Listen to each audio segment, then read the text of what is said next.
बिस्मिल्लाहिर्रहमानिर्रहीम। अस्सलामु अलैकुम दोस्तों, आज की इस वीडियो में हम पेश कर रहे हैं हज़रत शेखुल मशाइख सुल्तानुल हिंद हज़रत ख्वाजा गरीब नवाज़ ख्वाजा मोइनुद्दीन चिश्ती रहमतुल्लाह अलैह के बचपन की एक ऐसी दास्तान जो सिर्फ मालूमात ही नहीं बल्कि दिल को बदल देने वाली है। इस वीडियो को आखिर तक ज़रूर देखिएगा। दोस्तों, 14 रजब 536 हिजरी को जनूबी ईरान के इलाके सीस्तान में एक नूरानी बच्चे की पैदाइश होती है। यही बच्चा आगे चलकर ख्वाजा मोइनुद्दीन चिश्ती रहमतुल्लाह अलैह कहलाया।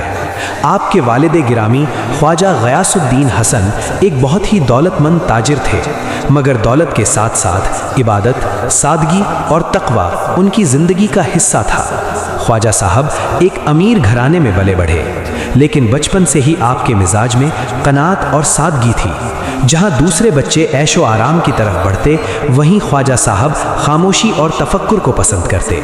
दोस्तों, जिस दौर में ख्वाजा साहब पैदा हुए वो दौर बेहद पुरआशोब था। सीस्तान और खुरासान लूट मार और फितनों की आग में जल रहे थे।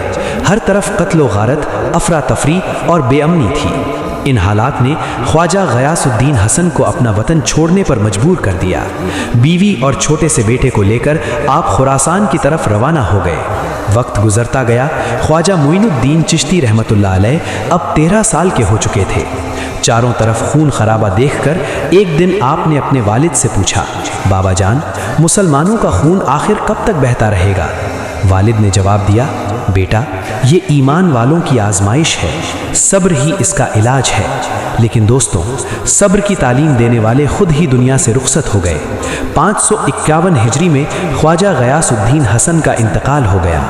उस वक्त ख्वाजा मोइनुद्दीन चिश्ती सिर्फ 15 साल के थे।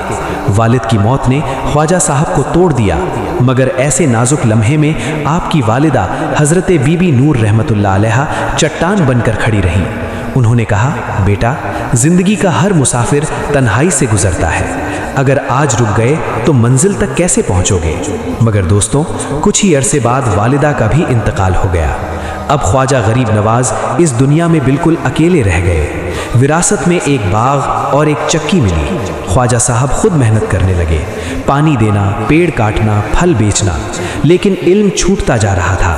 रातों को आप आसमान की तरफ देखते और खामोश आंसुओं में अपने रब से फरियाद करते। एक दिन आप बाग में काम कर रहे थे कि अचानक हज़रत इब्राहीम कंदोजी रहमतुल्लाह अलैह का वहाँ से गुज़र हुआ। ख्वाजा साहब दौड़ पड़े, अदब से हाथ चूमे और बाग में तशरीफ़ लाने की इल्तिजा की। आपने अंगूर पेश किए और बुज़ुर्ग ने सूखी रोटी का टुकड़ा ख्वाजा साहब को अता किया। जैसे ही वो रोटी हलक से उतरी, ख्वाजा साहब की पूरी दुनिया बदल गई। दुनिया की मोहब्बत दिल से निकलने लगी। अगले ही दिन ख्वाजा साहब ने बाग और चक्की बेच दी। जो कुछ मिला सब अल्लाह की राह में लुटा दिया और फिर इल्म की तलाश में सफ़र शुरू हुआ। समरकंद, बुखारा, कुरान, हदीस, फ़िक़्ह। दोस्तों, ये थी ख्वाजा गरीब नवाज रहमतुल्लाह अलैह के बचपन की दास्तान पार्ट 1। अगले पार्ट में हम देखेंगे कैसे ये सफ़र हिंदुस्तान तक पहुंचा। वीडियो पसंद आए तो लाइक करें, चैनल को सब्सक्राइब करें और इसे दूसरों तक पहुंचाएं। अल्लाह हाफ़िज़।